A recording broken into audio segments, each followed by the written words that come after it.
श्री गुरु ग्रंथ साहिब जी में श्री गुरु नानक देव जी की अमृत वाणी जपजी साहिब की 19वीं पौड़ी। असंख नाव असंख थाव अगम अगम असंख लो असंख कह सिर पार होए। अखरी नाम अखरी साला अखरी ज्ञान गीत गुण गा। अखरी लिखन बोलन बाण अखरा सिर संजोग वखाण। जिन ए लिखे तिस सिर नाय जिव फुरमाए तिव तिव पाए। जेता कीता तेता नाव विण नामे नाही को थाव। कुदरत कंवण कहा विचार वारिया न जावा एक वार। जो तुध पावे साई पलिकार तू सदा सलामत निरंकार। जोगीजन ध्यान से सुनते हैं उस एक ओंकार को, और सुनने की कला को ही उसे ही श्रवण कहा गया है।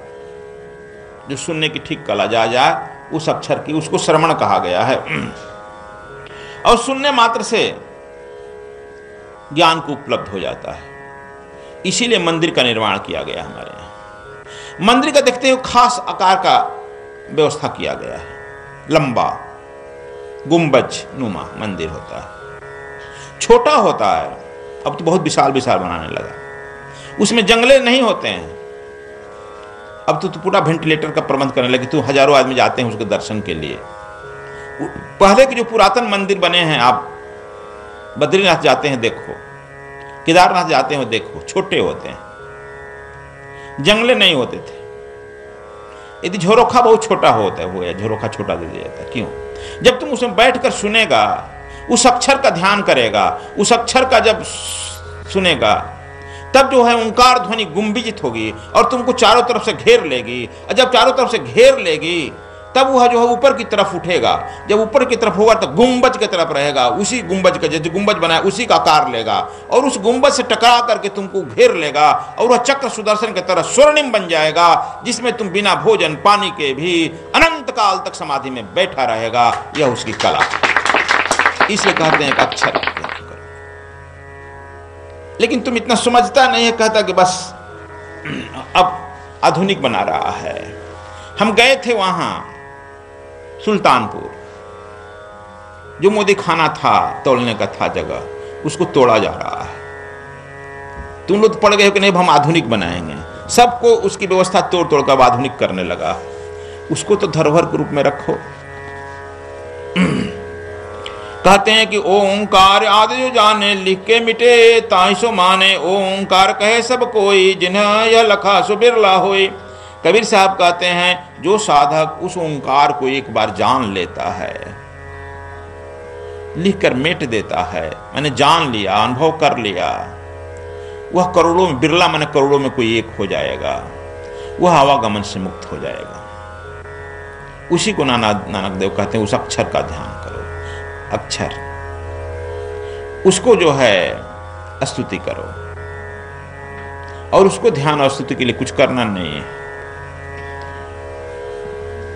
कान मुंह रुधना नहीं है, कोई जरूरत नहीं है बोलने के लिए।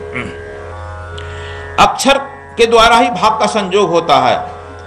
अक्षर के द्वारा भाग का संयोग हो जाएगा। हाथ और इलाट जो पढ़वाता है, तुम लोग कहा जरा हाथ हमरा देख दीजिए गुरु जी, हाथ और इलाट जो पढ़वाता है ज्योतिषी के, यह सब क्षर है। इस सब का क्षरण हो जाता है। इसलिए जिसके अंदर ओंकार को नहीं जाना है, केवल पाठ कर रहा है, वह संसार के सुंदरतम महल में भी रहेगा और सारी सुख सुविधा भी उपलब्ध रह जाएगा, लेकिन वह संसारी ही न रहेगा, वह संसारी ही है। जो उसको कहते हैं कि विधि से ध्यान करने लगता है, और उनके विधि से जैसे हम बताए कि पाठ कर लिया, ध्यान कर लिया, स्तुति कर लिया, वह जो है असंसारी हो गया, और वही जो है सन्यासी कहलाता है, वही मुक्ति का अधिकारी है। वह परम पुरुष भाग्य से परे है, क्योंकि उसे तुम भाग्य के द्वारा और हाथ के द्वारा नहीं जान सकता है। ज्योतिष के द्वारा जानेगा, भाग्य से परे है परम पुरुष। विधि विधान से परे है, तुम्हारे नियमों से वह परे है। उसे जहां से नियम निकलते हैं, सारी नदियां देश भर पृथ्वी पर दौड़ते दौड़ते जाकर समुद्र में मिल जाती है। वह परम पुरुष समुद्र से भी महान है, जहां सारे विश्व के सारे असंख्य असंख्य लोग उसे जाकर मिल जाते हैं, असंख्य जीव जानवर सब मिल जाते हैं उसे। जैसा कहे करे जो तैसी राग द्वेष निवारे, तामे घटे बढ़े रतियो नाहि यही विधि आप संवारे। कहते हैं कि वह परमात्मा जैसा है वैसा ही है, निरंतर जो है बढ़ता, लेकिन उसे घटता नहीं है न बढ़ता है। उपनिषद उसे कहता है ओम वह पूर्ण है, उसे निकली हुई रास भी पूर्ण है, बची हुई रास भी पूर्ण है। इसे मैथमेटिक्स में कहा गया infinity minus infinity equal to infinity. अनंत से घटाएगा तो अनंत निकलेगा, बचा हुआ अनंत, जरा भी घटे बढ़ेगा नहीं। वह परमात्मा जैसे हमको रखता है उसको हम सहज स्वीकार करते हैं, उसी के अनुरूप हम अपने को जीवन में ढाल लेते हैं, उसी के अनुसार हम रहते हैं। और दुख जो देता है उसको भी हम सहज स्वीकार करके उसे धन्यवाद देते हैं, सुख को भी स्वीकार करके धन्यवाद देते हैं। तब समझो कि तू सन्यासी हो, अन्यथा तुम दुख पर रोते हो और सुख पर हंसते हो, तू संसारी। इसलिए कह रहे हैं कि तुझे जो अच्छा लगे वही उत्तम है, तू सदा बने रहे, तू सदा सलामत रहे। देखो एक बात हम सुना देते हैं, चर्चिल का नाम सुना होगा। चर्चिल एक बार पागल खाने में गया था अपने यहाँ। चर्चिल बहुत बड़ा नेता था, हिटलर। चर्चिल पागल खाना में गया, देखा कि एक पागल कुछ लिख रहा है। चर्चिल पूछा कि क्या कर रहे हो? कहा अंधे हो क्या, दिखाई नहीं पड़ रहा मैं लिख रहा हूं? उसकी सेना के लोग दौड़े, मना किया। कहा क्या लिख रहे हो बंधु, कि पागल हो क्या तुम? चिट्ठी लिख रहे हैं, मालूम नहीं हो रहा चिट्ठी लिख रहे हैं? कहा अच्छा चिट्ठी लिख रहे हैं। क्या लिख रहा है मैं कैसे बताऊं तुझे? पागल बहुत मिलता है लेकिन ऐसा नहीं मिलता है। मैं लिख रहा हूं, इसको बंद करूंगा, पोस्ट ऑफिस में छोड़ दूंगा, आएगा फिर पढ़ूंगा तब ना बताऊंगा क्या लिखा है। वह तो कह दिया। चर्चिल को यह धक्का लगा, आकर अपने डायरी में नोट किया कि हम सब कुछ लिख रहे हैं, रोज लिख रहे हैं अपने कर्मों के द्वारा, और भूल जाते हैं। लेकिन उस कर्मों के द्वारा लिख देते हैं, वो चला जाता है पोस्ट ऑफिस में चिट्ठी बनकर, और पुनः जब मेरे यहां आता है और हम पढ़ते हैं तो हम नकर जाते हैं कि नहीं हम नहीं लिखे हैं, हम अपने ही कर्मों का फल भोगते हैं। चर्चिल को यह एक पागल परिवर्तित कर दिया। इसलिए चर्चिल कहा कि हम अपने कर्मों का निरीक्षण करें। हम रोज लिख रहे हैं अपने कर्मों को, लिख रहा है ना तुम लोग भी सब। एक पागल को बात चर्चिल लिख लिया और निरंतर लिख रहे हैं हम। लेकिन जब वह चिट्ठी लौट कर आ जाती है कि लो यह तुम्हारा लिखा हुआ है तुम्हारा, तो तुम पढ़ने से न कर जाते हो, नहीं नहीं हमारा नहीं है गुरुजी, ये देखिए किसका आ गया, कहीं नाम तो नहीं बदल गया। वो बदलता नहीं है, ठीक पते पर पहुंच जाता है। और चर्चिल को एक पागल ने बदल दिया। इसीलिए गुरु नानक देव कहते हैं तुम उस एक ओंकार को, उस निरंकार को, अक्षर को ही लिखो, उसे ही पढ़ो, और वह चला जाएगा, फिर तुम्हारे यहाँ आएगा, और जब वह आएगा तुम बदले हुए होगे, तुम जो है मुक्तत्व को प्राप्त कर लेगा, बुद्धत्व को प्राप्त कर लेगा।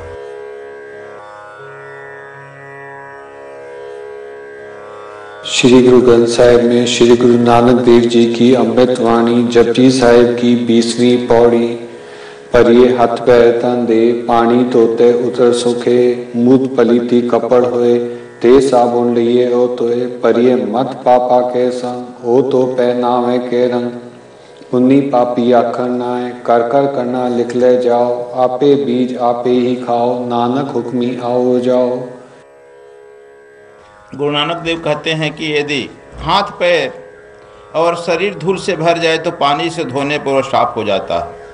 यदि मूत्र से कपड़े अशुद्ध हो जाएं तो साबुन को धोकर शुद्ध कर लिया जाता है। वैसे ही यदि बुद्धि पापों से भरी हो तो उसका नाम प्रेम से और प्रेम का रंग मिलाकर शुद्ध किया जा सकता है। पुण्यात्मा और पापात्मा केवल लोकोक्ति नहीं है, प्राणी के संपूर्ण कर्मों का पूरा हिसाब किताब धर्मराज के पास होता है। अपने बोए गए बीज का ही फल, कर्म फल स्वयं खाना पड़ता है। नानक देव कहते हैं कि उस हुक्मी की आज्ञा से ही आना जाना होता है। गुरु नानक देव एक बार हरिद्वार गए थे। तुम लोग सब लोग जाते हो स्नान करने के लिए, भी चले गए। प्रातः का समय था, देख रहे हैं प्रातः स्नान करके सब लोग पूरब की तरफ मुंह करके सूर्य को जल दे रहा है। ये भी अपना पश्चिम की तरफ मुंह करके, उल्टा मुंह करके पानी अपना सीनी फेंकने लगे ऊपर। इसका तो उल्टा अर्थ मत ले लेना, फिर बताते हैं। सब लोगों ने कहा कि यह तो बड़ा भोला भाला आदमी है यार, यह क्या कर रहा। पूछा लोगों ने, आप क्या कर रहे हो? जल। तो कहा कि आप लोग क्या कर रहे हैं? तो हम लोग तो अपने प्रिय देवता सूर्य को जल पिला रहे हैं, जल दे रहे हैं, उनको खुश कर रहे हैं। नानक देव कहे कि देखो यहां से हमारा थोड़ा दूर पर खेती है, करतारपुर, खेत सूख रहा पानी बिना, हम भी वहां पानी अपने खेत को पटा रहे हैं। सब लोगों ने कहा कि बड़ा भोला आदमी है, सीधा है, बुद्धि थोड़ा नहीं, अक्ल नहीं थोड़ा है। अक्सर अक्लहीन आदमी जो है अक्ल का ज्यादा परीक्षा लेता है। यह जो है, देखो तुम पानी जो फेंक रहे हो, देखो ऊपर जो फेंक रहे हो सीढ़ियों से फिर नीचे गंगा में ही आ रहा है। कहा अच्छा गंगा में है, खेत में नहीं जा रहा है? तो नहीं। अच्छा, तो हमारा जो 200-250 कोस है यहाँ से दूरी पर खेत, यहाँ नहीं जा रहा है। आपका हजारों जोजन ऊपर सूर्य कैसे पानी पी रहा है आपका? एक बात तो ठीक कह रहे हैं। देखो सूर्य को हम लोग जल नहीं देते हैं, यहाँ समझो भावना की बात, उल्टा मत, उल्टे समझ लो राम। अक्सर हम उल्टा रख देते हैं। यह वैज्ञानिक प्रक्रिया है। जब हम सूर्य को जल देते हैं, नंगे शरीर देते हैं, भींगे शरीर से एक कपड़ा रख करके, और ऊपर देखते हो पूरा हाथ ऊपर उठाते हैं कि सूर्य की जो प्रातः काल की किरण है तुम्हारी पानी से रिफ्लेक्ट होकर के तुम्हारे ही शरीर पर पड़ता है, और तुम्हारे शरीर में बहुत सारे जर्म मरते हैं, बहुत सारे रोग दूर हो जाते हैं, इसलिए देते हैं। न कि तुम्हारे शरीर को सूर्य पी रहा है। जब पीना होता तो वह तो डायरेक्ट उसकी रोशनी पड़ ही रही है पृथ्वी पर, तो वह तो सूर्य जो है इस पृथ्वी के पानी को ग्रहण करके ऊपर बादल बरसा के तुम्ही को बरसाता है, फिर अपने यहां नहीं जाता है, उसके यहां एक सृष्टि चक्र है। तो इसके माध्यम से कोई भी समय का सद्गुरु बहाना खोजता है। तुम जब कुछ करते रहेगा तो कुछ करके तुम्हारे ध्यान अपने तरफ आकृष्ट करेगा, और आकृष्ट करके तुमको सत्य बात बताना चाहेगा। तो गुरु नानक देव सत्य बात बताए कि तुम जिस भाव, यदि तुम्हारी यह भावना सूर्य को पिला रहा है, यदि उसी भावना से तुम उस ओंकार का जाप करो, एक ओंकार का, निरंकार का, तो तुम जो है उस निरंकार पूर्ण हो जाएगा, तुम परमात्मा पूर्ण हो जाएगा, तुम में वह पूर्ण पूर्णात्मा तुम्हारे में उतर आएगा। इसलिए कह रहे हैं कि हम लोग देखो रात दिन यात्रा करते हैं, और इसी यात्रा क्रम में धूल से कपड़े गंदा होते हैं, उसको साबुन से साफ करते हो। और तीर्थों में भटकते हैं किस लिए? कि तुम्हारा शरीर गंदा होता है, शरीर साफ करता है। इसीलिए भारत में संन्यास परंपरा में सुबह शाम दोनों समय स्नान करते हैं। स्नान करने के बाद उस प्रभु का नाम स्मरण करो। शरीर गंदा होता है लेकिन उस प्रभु का नाम स्मरण करो, क्योंकि यह नहाए धोए काब है जो मन का मैल न जाए। कबीर साहब भी कहते हैं नहाने धोने से तो कोई अच्छा जो मन का मैल न जाए।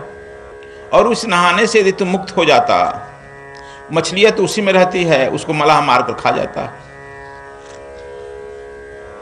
तो फिर तुम कुछ कह सकते हो इस पर? काशी में जो मलाह होते हैं ना, वो अपने को मलाह नहीं कहते हैं, मुक्तिनाथ कहते हैं। कहते हैं काशी में लोग जाते हैं मुक्त होने के लिए, मरते वहां मुक्त होते हैं ना। तो कहा कि देखिए काशी में मछलियां भी आई है जोनी में, हम लोग इनको मुक्त कर रहे हैं, हम लोग मुक्तिनाथ। तो तुम जो है अपने से सोच लेगा। मस्तिष्क क्या करता है? मस्तिष्क आपको केवल तोड़ता है, विखंडित करता है, काटता है। जितने मस्तिष्क वाले आदमी हैं वही आत्महत्या करते हैं। आजकल मस्तिष्क बढ़ा है, IQ बढ़ा है ना, मस्तिष्क बढ़ा है। हम लोग के समय में 60% मार्क्स जिसका आता था, कहते हैं डिस्ट्रिक्शन आ गया, बड़ा हल्ला होता था। अभी 60% एडमिशन नाम तुम्हारा आ जाएगा तो यूनिवर्सिटी में, दिल्ली में एडमिशन नहीं होगा। इसका मतलब IQ बढ़ा है, मस्तिष्क बढ़ा है अभी।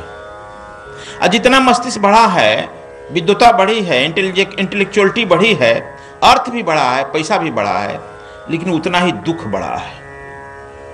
परिवार न्यूक्लियर फैमिली होते चली जा रही है। पति पत्नी, कोई लड़का अपने बाप का सेवा नहीं करना चाहता है, मां का सेवा नहीं करना चाहता है, बोझ हो गया है मां बाप। कोई जो पुत्र वधू अपने सास ससुर की सेवा नहीं करनी चाहती है। अब पिताजी नहीं कहती है कोई भी पुत्र वधू, बुढ़िया कहती है, बुढ़िया बुढ़वा। अपने लड़के को भी सिखाती है, देखो बुढ़िया बैठी है। पोता जिसको अब सबसे ज्यादा प्रेम करती है वो कहे बुढ़िया है। तो अब यही तो हुआ है विद्या IQ बढ़ने से।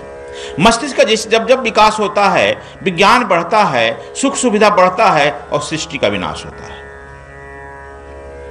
जब जब हृदय का विकास होता है तब तब प्रेम होता है, और प्रेम जब होता है तो तुम परमात्मा का अवतरण हो जाता है। मैं पहले दिन बताया था कालू वेदी मस्तिष्क है तो माता तृप्ता जी हृदय है। दोनों का जब संयोग होता है तो प्रेम रूपी गुरु नानक का अवतरण होता है। लेकिन जब लड़का जन्म लेता है तब से लेकर के हम लोग उस लड़के के आगे पीछे इतना हंटर लेके पड़ जाते हैं कि मस्तिष्क कितना इसका विकास हुआ, कितना % नंबर आया, कितना किया। उसको हृदय यदि अपना खाना लेकर गया और किसी और लड़कों को खिला दिया तो उसके माँ बाप बिगड़ते हैं। मां मूर्ख, अपना पानी अपने पियो, अपना खाना अपने खाओ, कहता है ना। तुम खुद उसको नैरो करते हैं। तुम लोग बताए थे कि एक महात्मा पूछा कि बताओ साधु का लक्षण क्या है। साधु वह बोला, मिला तो कुछ खा लिए, नहीं मिला तो चुपचाप सो गए। वह संत पूछा कि तब कुत्ता का लक्षण क्या है। कुत्ता तो गली गुच्ची का, स्ट्रीट डॉग भी यही करता है, कुछ मिलता है तो खा लेता है, तो गली गुच्ची में सोया रहता है। तो क्या कुत्ता साधु होता है? कहा कि नहीं। तब कहता है कि जो मिल गया अहो भाव से परमात्मा को धन्यवाद दिया और मिल बांट कर खा लिया, वह साधु होता है। नहीं मिला परमात्मा को फिर अहो भाव से धन्यवाद देकर सो गया।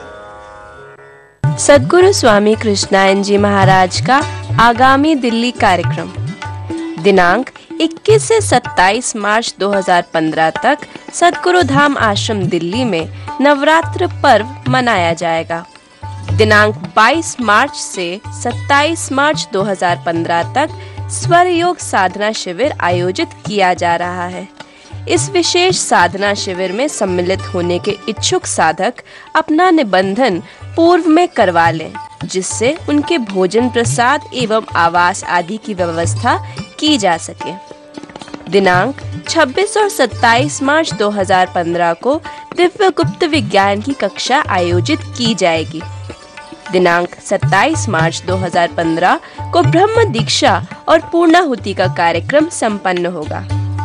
ब्रह्म दीक्षा, स्वर साधना एवं दिव्य गुप्त विज्ञान के लिए निबंधन पूर्व में ही अनिवार्य है। निबंधन की अंतिम तिथि 15 मार्च 2015। स्वामी जी के साहित्य व प्रवचनों की DVD हेतु संपर्क करें परमाचार्य आशा उपाध्याय 09868886830। विशेष जानकारी हेतु संपर्क करें वरिष्ठ आचार्य JP सिंह 09872999766। ब्रह्म दीक्षा, स्वर साधना एवं दिव्य गुप्त विज्ञान के निबंधन हेतु संपर्क करें आचार्य पूनम अग्रवाल 09968430203। सद्गुरु धाम आश्रम बद्रीनाथ में चल रहे निशुल्क भंडारे में एवं अन्य प्रदेशों में मंदिर निर्माण एवं गरीब बच्चों की शिक्षा हेतु अपना योगदान दें। सद्गुरु कॉन्शियसनेस सोसाइटी, खाता संख्या 307-300-210-002-1012, बैंक शाखा Punjab national bank Delhi, IFSC code PUNB 0307300।